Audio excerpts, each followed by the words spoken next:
بسم اللہ الرحمن الرحیم۔ 100 انسانوں کے قاتل کی توبہ۔ حضرت ابو سعید خدری رضی اللہ عنہ سے روایت ہے، انہوں نے کہا، میں تم سے صرف وہی بیان کرتا ہوں جو میں نے رسول اللہ صلی اللہ علیہ وسلم سے سنا ہے۔ میرے کانوں نے سنا اور میرے دل نے اسے یاد رکھا۔ آپ صلی اللہ علیہ وسلم نے فرمایا، ایک شخص نے 99 انسانوں کو قتل کر دیا تھا، پھر اسے توبہ کا خیال آیا تو اس نے روئے زمین کے سب سے بڑے عالم کے بارے میں پوچھا تو اسے ایک شخص کا پتہ بتایا گیا۔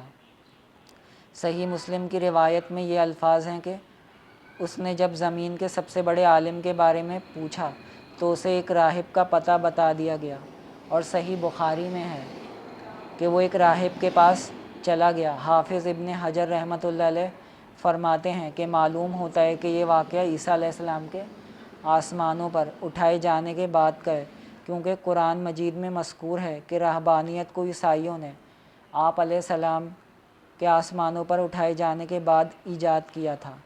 وہ اس کے پاس گیا اور اس نے کہا کہ میں نے 99 انسانوں کو قتل کیا ہے، کیا میری توبہ قبول ہو سکتی ہے؟ اس نے جواب دیا 99 انسانوں کے قتل کے بعد۔ یہ جواب سن کر اس نے اپنی تلوار سونتی اور اسے بھی قتل کر دیا، اور اس طرح اس نے پورے 100 انسان قتل کر دیے۔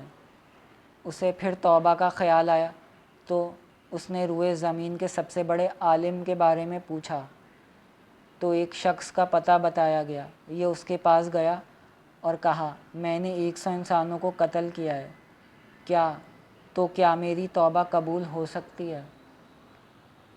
اس نے جواب دیا، آپ کے اور توبہ کے درمیان کون سی چیز حائل ہو سکتی ہے؟ توبہ کیوں قبول نہیں ہو سکتی؟ آپ اس ناپاک بستی سے نکل کر جس میں رہ رہے ہیں کسی پاک بستی کی طرف چلے جائیں۔ المعجم الکبیر طبرانی میں ہے کہ نیک بستی کا نام نصرہ اور دوسری بستی کا نام کفرہ تھا۔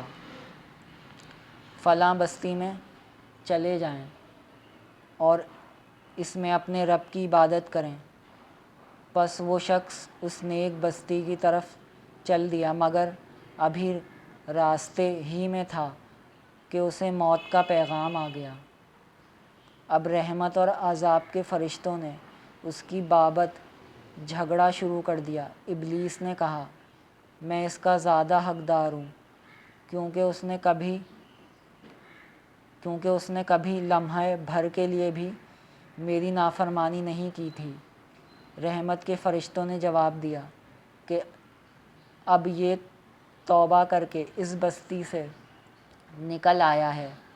ابو رافع رحمۃ اللہ علیہ سے روایت ہے کہ اللہ تعالیٰ نے ایک فرشتے کو بھیج دیا اور انہوں نے فیصلہ کرانے کے لیے اس کے سامنے اپنے جھگڑے کو پیش کیا، تو اس نے فیصلہ یہ کیا کہ دیکھو، یہ جس بستی کے زیادہ قریب ہو اس کے باشندوں کے ساتھ اسے ملا دو۔ قتادہ رحمۃ اللہ علیہ کہتے ہیں کہ ہم سے حسن نے بیان کیا کہ اسے جب معلوم ہو گیا کہ اب موت کا وقت آ گیا ہے تو اس نے اپنے آپ کو آگے کی طرف دھکیلنے کی کوشش کی، تو اللہ تعالیٰ نے نیک بستی کو اس کے قریب کر دیا اور ناپاک بستی کو اس سے دور کر دیا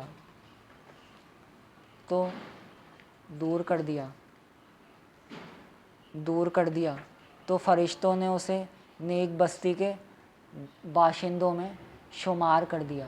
بس آج کے لیے اتنا ہی۔